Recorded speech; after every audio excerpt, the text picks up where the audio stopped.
सबसे पहले तो ये बताइए, वहां सब कुशल मंगल है? आपकी तबीयत ठीक है? जी प्रधानमंत्री जी, बहुत बहुत धन्यवाद आपकी विशेष का और 140 करोड़ मेरे देशवासियों की विशेष का। मैं यहाँ बिल्कुल ठीक हूँ, सुरक्षित हूँ। आप सबके आशीर्वाद और प्यार की वजह से बहुत अच्छा लग रहा है। बहुत नया एक्सपीरियंस है ये। और कहीं ना कहीं बहुत सारी चीज़ें ऐसी हो रही हैं जो दर्शाती हैं कि मैं और मेरे जैसे बहुत सारे लोग हमारे देश में और हमारा भारत किस दिशा में जा रहा है। ये जो मेरी यात्रा है, ये पृथ्वी से ऑर्बिट की 400 किलोमीटर तक की जो छोटी सी यात्रा है, ये सिर्फ मेरी नहीं है। मुझे लगता है कहीं ना कहीं हमारे देश की भी यात्रा है। बिकॉज जब मैं छोटा था, मैं कभी सोच नहीं पाया कि मैं एस्ट्रोनॉट बन सकता हूँ। लेकिन मुझे लगता है आपके नेतृत्व में आज का भारत ये मौका देता है और उन सपनों को साकार करने का भी मौका देता है। तो ये बहुत बड़ी उपलब्धि है मेरे लिए और मैं बहुत गर्व फील कर रहा हूँ कि मैं यहाँ पे अपने देश का प्रतिनिधित्व कर पा रहा हूँ। धन्यवाद प्रधानमंत्री जी। शुभ। आप दूर अंतरिक्ष में है, जहां ग्रेविटी ना के बराबर है, पर हर भारतीय देख रहा है कि आप कितने डाउन टू अर्थ है।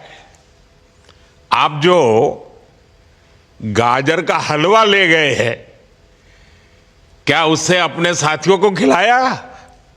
जी प्रधानमंत्री जी, ये कुछ चीज़ें मैं अपने देश की खाने की लेके आया था, जैसे गाजर का हलवा, मूंग दाल का हलवा और आमरस। और मैं चाहता था कि ये बाकी भी जो मेरे साथी हैं, बाकी देशों से जो आए हैं, वो भी इसका स्वाद लें और चखें। जो भारत का जो रिच कुलिनरी हमारा जो हेरिटेज है, उसका एक्सपीरियंस लें। तो हम सभी ने बैठ के इसका स्वाद लिया साथ में, और सबको बहुत पसंद आया। कुछ लोग हैं कि कब वो नीचे आएंगे और हमारे देश आए और इनका स्वाद ले सके हमारे साथ। शुभ। परिक्रमा करना भारत की सदियों पुरानी परंपरा है। आपको तो पृथ्वी माता की परिक्रमा का सौभाग्य मिला है। अभी आप पृथ्वी के किस भाग के ऊपर से गुजर रहे होंगे? जी प्रधानमंत्री जी, इस समय तो मेरे पास ये इंफॉर्मेशन उपलब्ध नहीं है, लेकिन थोड़ी देर पहले मैं खिड़की से, विंडो से बाहर देख रहा था, तो हम लोग हवाई के ऊपर से गुजर रहे थे। अच्छा। और हम दिन में 16 बार परिक्रमा करते हैं। 16 सूर्योदय और 16 संन्यास, सनराइज और सनसेट हम देखते हैं ऑर्बिट से। और बहुत ही अचंभित कर देने वाला ये पूरा प्रोसेस है। इस परिक्रमा में, इस तेज गति में, हम इस समय करीब 28,000 किलोमीटर प्रति घंटे की रफ्तार से चल रहे हैं आपसे बात करते वक्त। और ये गति पता नहीं चलती क्योंकि हम तो अंदर हैं, लेकिन कहीं ना कहीं ये गति जरूर दिखाती है कि हमारा देश कितनी गति से आगे बढ़ रहा है इस समय, कि हम यहाँ पहुंचे हैं और अब यहाँ से और आगे जाना है। अच्छा शुभ, अंतरिक्ष की विशालता देखकर सबसे पहला विचार क्या आया आपको? प्रधानमंत्री जी, सच में बोलो तो जब पहली बार हम लोग ऑर्बिट में पहुंचे, अंतरिक्ष में पहुंचे, तो पहला जो व्यू था वो पृथ्वी का था। और पृथ्वी को बाहर से देख के जो पहला ख्याल और पहला जो थॉट मन में आया वो ये था कि पृथ्वी बिल्कुल एक दिखती है। मतलब बाहर से कोई सीमा रेखा नहीं दिखाई देती, कोई बॉर्डर नहीं दिखाई देता।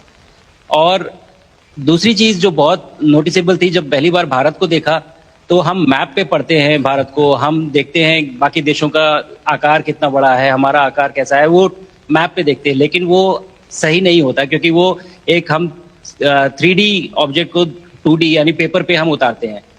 भारत सच में बहुत भव्य दिखता है, बहुत बड़ा दिखता है। जितना हम मैप पे देखते हैं उससे कहीं ज्यादा बड़ा। और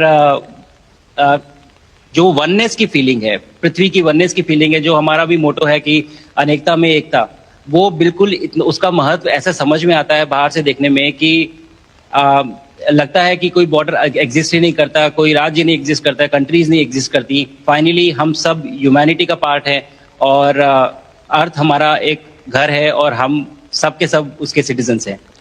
शुभांशु, स्पेस स्टेशन पर जाने वाले आप पहले भारतीय हैं। आपने जबरदस्त मेहनत की है, लंबी ट्रेनिंग करके गए हैं। अब आप रियल सिचुएशन में है, सच में अंतरिक्ष में है, वहां की परिस्थितियां कितनी अलग हैं, कैसे एडप्ट कर रहे हैं? यहाँ पे तो सब कुछ ही अलग है प्रधानमंत्री जी। ट्रेनिंग की हमने पिछले पूरे 1 साल में। सारे सिस्टम्स के बारे में मुझे पता था, सारे प्रोसेस के बारे में मुझे पता था, एक्सपेरिमेंट्स के बारे में मुझे पता था, लेकिन यहाँ आते ही सडनली सब चेंज हो गया। बिकॉज हमारे शरीर को ग्रेविटी में रहने की इतनी आदत हो जाती है कि हर एक चीज उससे डिसाइड होती है। पर यहाँ आने के बाद चूंकि ग्रेविटी माइक्रो ग्रेविटी है, एब्सेंट है, तो छोटी छोटी चीजें भी बहुत मुश्किल हो जाती हैं। अभी आपसे बात करते वक्त मैंने अपने पैरों को बांध रखा है, नहीं तो मैं ऊपर चला जाऊंगा। और माइक को भी जैसे छोटी छोटी चीजें हैं, इसको छोड़ के दूं तो भी ये ऐसे फ्लोट करता रहता है। पानी पीना, पैदल चलना, सोना बहुत बड़ा चैलेंज है। आप छत पे सो सकते हैं, आप दीवारों पे सो सकते हैं, आप जमीन पे सो सकते हैं। तो पता सब कुछ होता है प्रधानमंत्री जी। ट्रेनिंग अच्छी है, लेकिन वातावरण चेंज होता है तो थोड़ा सा यूज्ड टू होने में 1-2 दिन लगते हैं, बट फिर ठीक हो जाता है। भारत की ताकत साइंस और स्पिरिचुअलिटी दोनों है। आप अंतरिक्ष यात्रा पर हैं, लेकिन भारत की यात्रा भी चल रही होगी। भीतर में भारत दौड़ता होगा। क्या उस माहौल में मेडिटेशन और माइंडफुलनेस का लाभ भी मिलता है क्या? जी प्रधानमंत्री जी, मैं बिल्कुल सहमत हूँ। मैं कहीं ना कहीं ये मानता हूँ कि भारत ऑलरेडी दौड़ रहा है, और ये मिशन तो केवल एक पहली सीढ़ी है उस एक बड़ी दौड़ का। और हम जरूर आगे पहुंच रहे हैं, और अंतरिक्ष में हमारे खुद के स्टेशन भी होंगे और बहुत सारे लोग पहुंचेंगे। और माइंडफुलनेस का भी बहुत फर्क पड़ता है।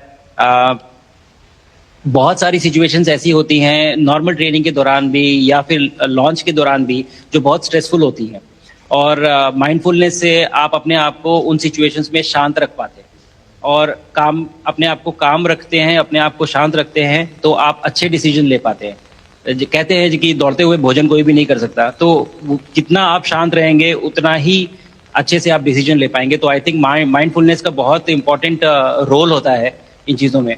तो दोनों चीज़ें अगर साथ में एक प्रैक्टिस की जाएं तो ऐसे एक चैलेंजिंग एनवायरनमेंट में या चैलेंजिंग वातावरण में मुझे लगता है ये बहुत ही यूजफुल होंगी, और बहुत जल्दी लोगों को अडेप्ट करने में मदद करेंगी। आप अंतरिक्ष में कई एक्सपेरिमेंट कर रहे हैं।